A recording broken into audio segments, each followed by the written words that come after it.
రాష్ట్ర వ్యాప్తంగా కూడా పశువుల తరలింపును ఎంతో మరి కఠినంగా చేసినప్పటికీ కూడా కొమరంభీం జిల్లా మహారాష్ట్ర సరిహద్దులో ఉన్న ఇటు చింతనమానపల్లి, కౌటాల, అదేవిధంగా వాంకిడి ఇలాంటి ఏదైతే మహారాష్ట్ర బార్డర్కున్న మండలాల నుంచి యథేచ్ఛగా పశువు రవాణా జరుగుతుంది.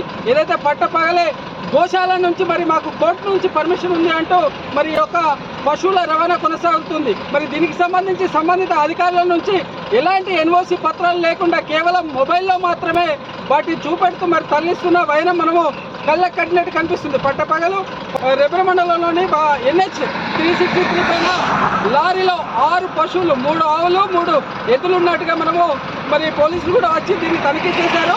మరి ఇలాంటి రవాణాపై ఇటు జిల్లా ఎస్పీ కఠినంగా ఉన్నప్పటికీ కూడా దీనికి సంబంధించిన మాఫియా కొనసాగుతూనే ఉంది.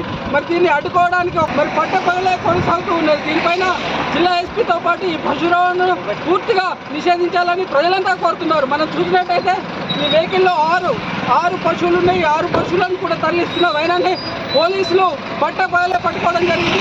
దీనిపైన ఎలాంటి విచారణ జరుగుతుంది, ఇవి నిజానికి కోర్టు నుంచే తరలిపోతున్నాయా లేదా అక్రమంగా తరలిపోతున్నాయా, మరి సంబంధిత అధికారులను అడిగి తెలుసుకునే ప్రయత్నం చేద్దాం. రాండి.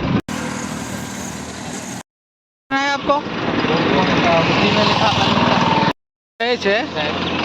कहाँ पे वो है? ये गौशाला कौन सा गाँव है? अंदर है, ब्रिज के नीचे से अंदर जाते ना, उसका नाम नहीं है, नाम भूल जाते। कब हुए लोड? अभी यहाँ से लेके कहाँ जाते आप लोग? यहाँ से चीचपल्ली जा रहे हैं। चिचपल्ली। गाड़ी कहाँ के?